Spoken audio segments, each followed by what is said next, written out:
Okay, we're back, boys and girls, at the drive-through. Little live recording, 7-2. This, like I said, this is gonna feel like a review.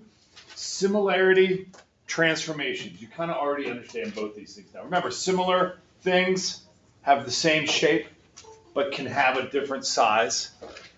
And transformations just change where things are.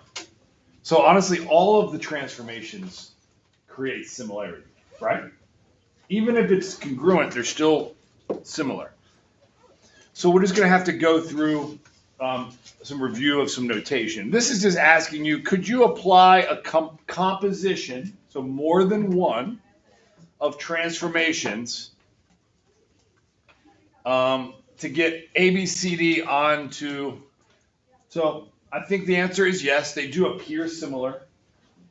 And there's going to be different ways we can do this. We could reflect it and then dilate it. We could rotate it and then translate it and then dilate it.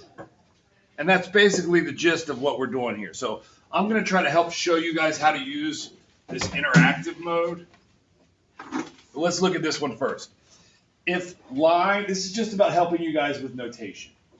If line M is represented by x equals -3, what is a graph of the image? So what does this mean? I have to reflect it over line M and dilate it by a factor of 0.5, okay? So it looks like they dilated it first. You can do these compositions in any order. And notice, did it tell us what point we're dilating it from? It does not. So does anybody know what that means? What point are we dilating it from if it doesn't tell us? Leela? It's dilating it from the origin. And so that's why it looks like this black triangle has been moved down, but it hasn't. It's just been dilated from the origin, okay? And then we reflect it over this line. The line is line M because it says line M is represented by x equals -3. That's pretty confusing. And then this blue triangle will map onto the red triangle. Okay? I think you guys will be good for that. So I kind of wanted to show you this one. How can we get the black triangle to map onto the red triangle? Any ideas? There's at least two really good ways to do this. Yeah, Caden? Rotate it 180 degrees. Love it. Rotate it. And then dilate it by.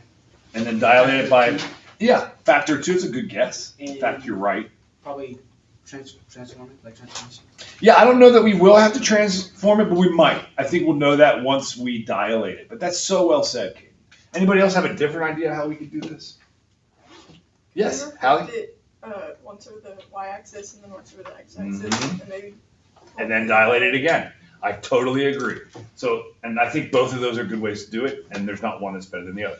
Hallie said, reflect it over the x-axis, reflect it over the y-axis, and then dilate it by what we think is a factor of around 2. All right, here's how you do this if you want to play around. You click on try an interactive version. This is kind of fun. Oh, oh, oh, oh.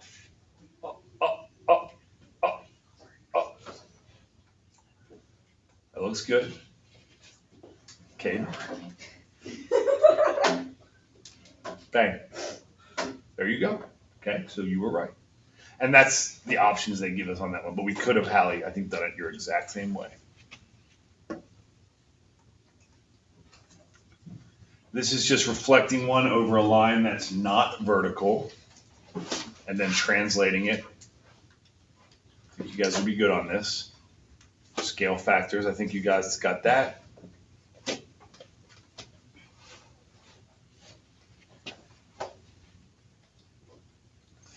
This is just saying that our properties from our proofs, so if they also work for similarity. So like some of our earlier logic, A is always similar to A. If A is similar to B, then B is similar to A. And then this says if A is similar to B and B is similar to C, then A is similar to C. I think one of the important things from this slide is just, do you guys see this sign right here? That's the similar sign. This is a good way to think about it. What sign is that? Equal to. That means same magnitude, same size.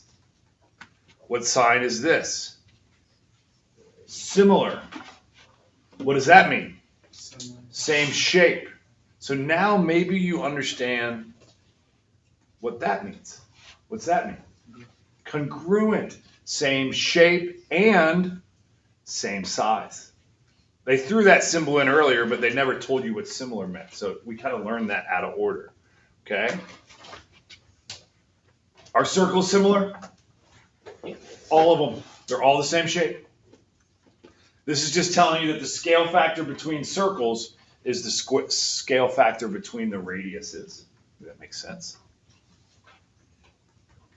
And this is our summary, which I think we're good. Can I get a boom? Boom. Can I get a boom? Boom. That's better.